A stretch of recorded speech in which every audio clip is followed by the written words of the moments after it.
Eles tinham tudo, uma linhagem respeitada, a bênção de Jacó, uma herança espiritual de peso, mas acabaram mortos por causa de um roubo de gado. Parece enredo de filme, mas está na Bíblia, e quase ninguém fala sobre isso. Em 1 Crônicas 7, encontramos uma história chocante, escondida entre genealogias e nomes difíceis, onde 2 filhos de Efraim, netos de José do Egito, se envolvem numa tragédia familiar que termina em morte. Como pode, né? Uma casa tão abençoada terminar com um capítulo desses? Essa passagem levanta perguntas incômodas. Será que bênção impede sofrimento? Será que dor significa ausência de propósito? E mais, por que Deus deixou tudo isso registrado? O que parecia só uma nota de rodapé, na verdade, carrega segredos profundos sobre fé, responsabilidade geracional, dor e redenção. E se você achava que sua história estava manchada demais para ter um final feliz, espere até entender o que Deus fez com essa linhagem. A resposta está escondida entre lágrimas, tragédia e um recomeço divino que vai te surpreender. O que parecia um fim vergonhoso foi, na verdade, o começo de uma virada épica. José do Egito, aquele mesmo que foi traído pelos irmãos e vendido como escravo, se tornou o segundo homem mais poderoso do mundo antigo. Imagine o contraste, de uma cisterna em Canaã para o trono do Egito.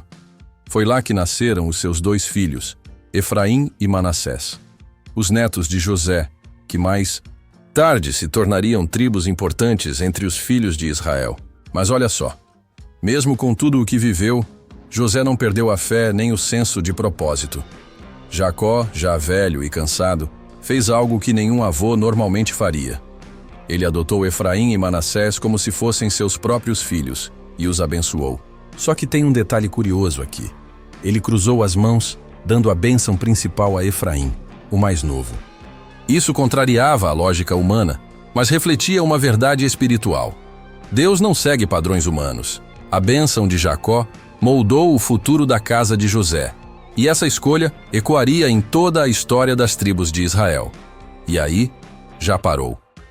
Para pensar que Deus também pode estar cruzando os braços sobre a tua vida, invertendo o que parecia ser certo, a bênção de Jacó não ficou só nas palavras. Quando os filhos de Israel tomaram posse da terra prometida, os netos de José, Efraim e Manassés, não apenas receberam território, como se tornaram 2 tribos distintas. Isso é gigantesco. José, que era apenas um entre 12 irmãos, viu sua linhagem dobrar em representatividade. A casa de José, como passou a ser chamada, foi uma das mais influentes entre as tribos de Israel, especialmente no Reino do Norte. Dá para imaginar? A semente plantada no Egito floresceu em Canaã. Efraim, inclusive, assumiu um papel de liderança entre as tribos do Norte. Era como se ele tivesse herdado não só terras, mas também autoridade. Enquanto isso, Manassés ficou dividido entre 2 lados do Jordão, uma parte do povo antes mesmo da terra ser conquistada por completo. Isso nos ensina algo poderoso. A herança de Deus não é apenas material, mas também espiritual. Se hoje você busca o seu lugar em Canaã, comece assumindo a responsabilidade espiritual da sua casa, como fez a descendência de José. Leia Josué, capítulos 16 e 17. Ali você vai entender melhor como foi a distribuição dessas heranças. Mas nem toda bênção evita a dor. E a casa de José também conheceu o gosto amargo da tragédia. Em um episódio pouco comentado e cercado de mistério, 2 filhos de Efraim foram mortos pelos homens de Gate, num conflito que começou com o roubo de gado. Sim, roubo de gado. Uma atitude aparentemente simples, mas que resultou em uma tragédia familiar profunda. Está lá em 1 Crônicas 7, um texto que muitos passam por cima, mas que carrega um peso emocional imenso. A pergunta que paira é: por que isso aconteceu justo com uma linhagem tão abençoada? O lamento de Efraim foi tão intenso que ele chorou por dias. E a dor foi tanta que, ao ter outro filho, ele deu a ele o nome de Bérias, que significa tragédia. Dá para sentir o peso só pelo nome. Isso revela como o sofrimento marcou a casa de José de forma duradoura. É como acontece hoje com quem já sofreu perdas irreparáveis. O nome da dor fica, se repete, ecoa. Mas veja, até nas páginas mais tristes da Bíblia há uma promessa escondida, uma fagulha de recomeço. E essa fagulha viria justamente da linhagem de Berias. A Bíblia, às vezes, mais parece um quebra-cabeça do que um livro direto. E 1 Crônicas 7 é um exemplo perfeito disso. Quando lemos sobre Efraim e seus filhos, surge uma dúvida legítima.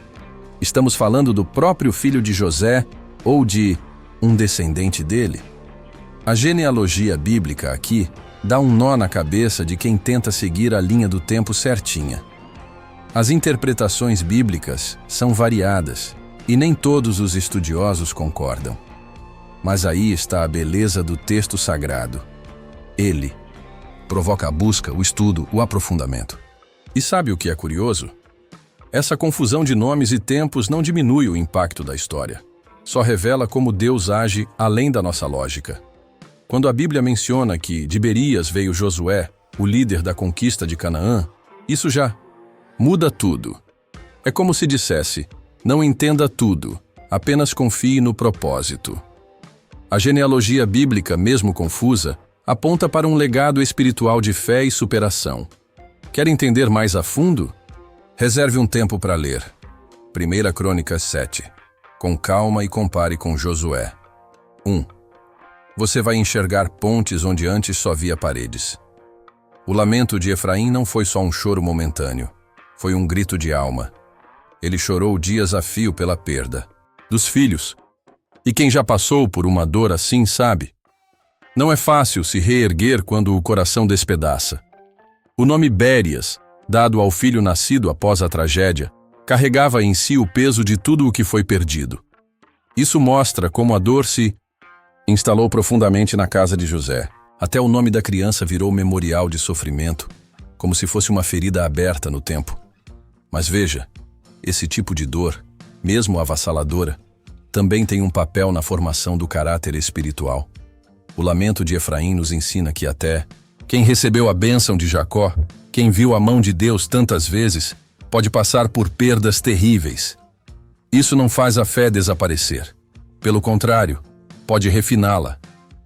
Quem está em luto hoje pode se inspirar nessa história. Ore com os Salmos, especialmente o 34 e o 42. Eles são bálsamos para quem vive dias escuros. A dor de Efraim não foi o fim. E é aí que a história começa a mudar de direção.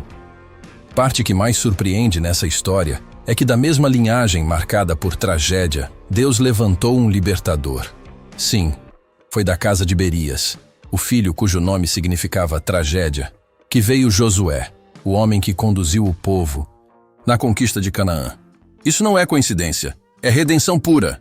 A genealogia bíblica, que parece confusa à primeira vista, na verdade revela um enredo profundo de dor e redenção. É como se o Senhor dissesse, mesmo da dor mais crua, eu posso fazer nascer um líder forte. E pense bem, Josué, não. Surgiu de uma linhagem perfeita, mas de uma história marcada pelo lamento de Efraim, pelo roubo de gado, pela perda dos filhos, pelos homens de Gate. E ainda assim, foi ele quem teve fé suficiente para dizer, eu e a minha casa serviremos ao Senhor. Que recado forte para a gente, né? Mesmo quando tudo parece contra, mesmo quando a nossa genealogia traz peso, Deus ainda escreve histórias de vitória. Você pode estar vindo de uma sequência de perdas, mas e se for justamente daí que Deus vai levantar o seu propósito? Essa história não é só sobre José do Egito ou seus netos. Ela é, na verdade, um espelho para a nossa vida hoje. A gente aprende que mesmo as famílias mais abençoadas enfrentam tragédias. A casa de José tinha tudo: prestígio, herança, bênção de Jacó, tribos em Canaã, e ainda assim viveram o lamento de Efraim, o peso do roubo de gado, a dor da perda. Isso derruba aquele mito de que fé é sinônimo de vida sem sofrimento. Pelo contrário, é justamente a fé que sustenta quando o chão desaparece. Outra lição poderosa: cada geração tem uma responsabilidade diante de Deus. Efraim recebeu bênção, mas foi Josué quem colocou os pés na terra prometida. Isso mostra que o legado espiritual precisa ser carregado adiante, com coragem e ação. Quer um exemplo prático? Ensine seus filhos as histórias da Bíblia, como essa. Leia com eles, ore com eles, plante fé. Um lar onde a palavra de Deus é viva, vira terreno fértil para milagres. E falando em milagres, o que Deus fez com Josué, vindo da dor de Berias, é só o começo do que ele ainda pode fazer com a sua história também. Agora me diz, quantas vezes você já olhou para a sua história e achou que estava tudo perdido? Que o passado manchou o futuro? Que a dor enterrou qualquer possibilidade de recomeço?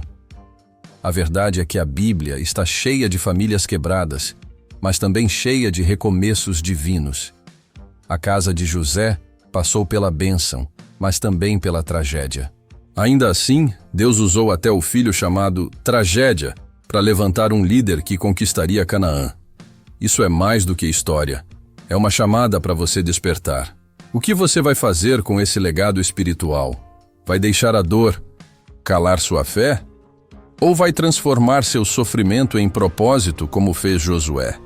Qual é o roubo de gado que marcou sua história e você ainda não superou? Já pensou que Deus pode usar exatamente isso para escrever seu recomeço? Comenta aqui embaixo o que mais te impactou nessa história e o que você quer ver Deus transformar na sua vida. E claro, se inscreve no canal e ativa o sininho, porque tem muito mais verdades escondidas na palavra que quase ninguém te conta. Mas eu vou te mostrar.